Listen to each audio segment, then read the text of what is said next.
Assalamualaikum warahmatullahi wabarakatuh. Kaifa halukum? Apa kabar semuanya? Mudah-mudahan dalam keadaan sehat.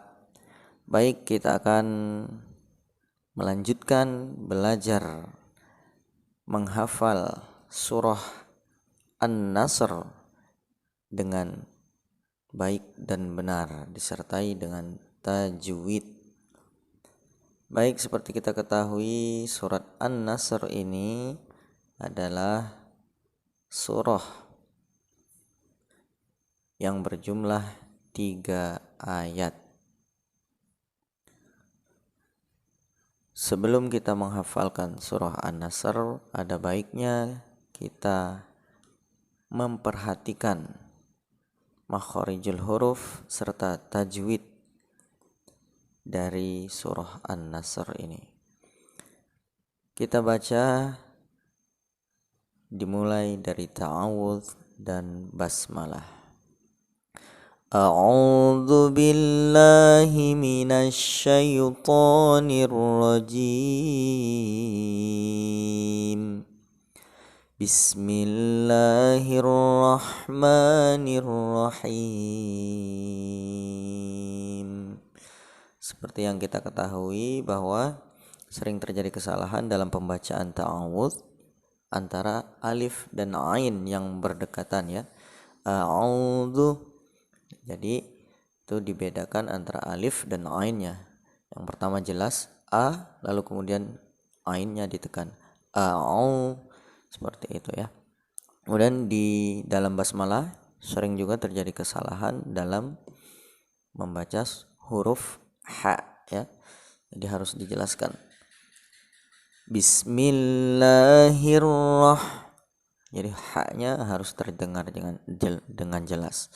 Bismillahirrahmanirrahim. Lalu kemudian masuk kepada ayat yang pertama. Idza jaa nasrullahi wal fath. Di situ ada huruf zal ya. Jadi zal itu tidak boleh seperti huruf zai yang terlalu tebal. Jadi huruf zal itu makhrajnya adalah ujung lidahnya bertemu dengan kedua ujung gigi. Jadi lidahnya berada di antara dua ujung gigi, gigi atas dan gigi bawah. Za ya.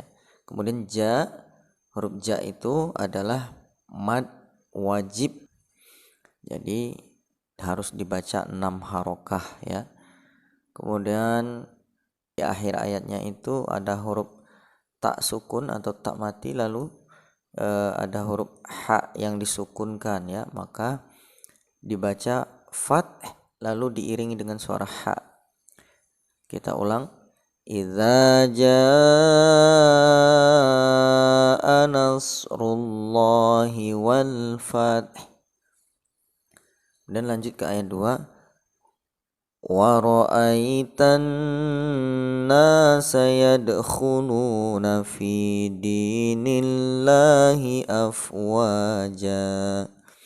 Di situ ada huruf nun yang tasydid, maka nun itu harus digunnahkan atau didengungkan, ditahan selama 2 harokah ya. Wa ra'aitanna, jadi harus digunnahkan suara nunnya. Kemudian ada dal sukun yang juga sifatnya itu termasuk kepada huruf yang dibaca qalqalah atau memantul, maka daknya harus dipantulkan. Kemudian ada lagi lafaz jalalah di situ yang didahului oleh nun yang berharokah kasroh, yang itu artinya lamnya dibaca tipis ya. Nillah, tidak boleh dibaca nillah, tapi nillah. Kemudian di akhir ayat itu ada huruf ja yang berharokah fathatain, baris 2 di atas, itu jan ya. Tapi ketika kita berhenti di situ atau ketika kita wakaf di situ, maka membacanya adalah ja dipanjangkan 2 harokat atau sering disebut dengan mad iwad, mad pengganti ya. Jadi maksudnya di situ adalah fathatain itu diganti dengan bacaan mad atau panjang, disebut dengan mad iwad. Jadi dibaca 2 harokah. Jadi dibaca afwaja, seperti itu. Mari kita ulang. Wa ra'aitan nasa yadkhuluna fi dinillahi afwaja. Kemudian lanjut ke ayat yang ketiga. Fasabbih bihamdi rabbika wastaghfir. Di situ juga ada huruf ha yang harus hati-hati, jangan sampai keliru. Ha-nya harus dijelaskan.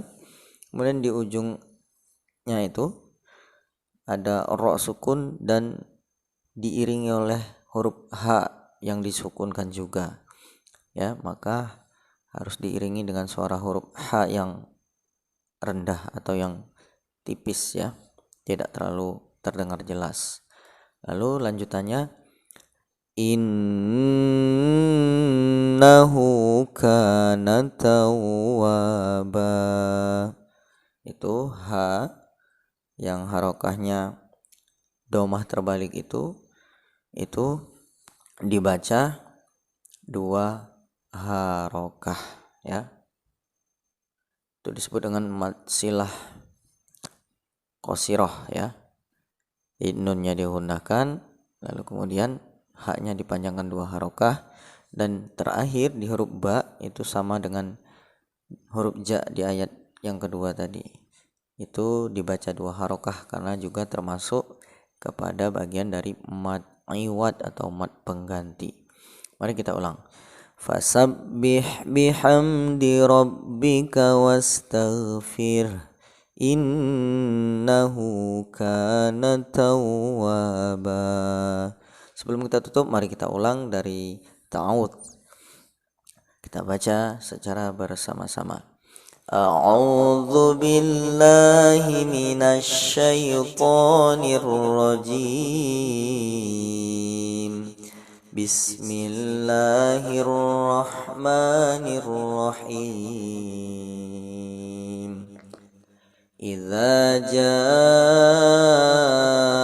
nasrullahi wal fath wa ra'aitan nasa yadkhuluna fi dinillahi afwaja fasabbih bihamdi rabbika wastaghfir innahu kana tawwaba. Shadaqallahul azim. Demikian, mudah-mudahan dapat dipahami, mudah-mudahan bermanfaat. Sampai bertemu di video selanjutnya. Tetap semangat menjadi para penghafal Al-Quran. Allahu Akbar.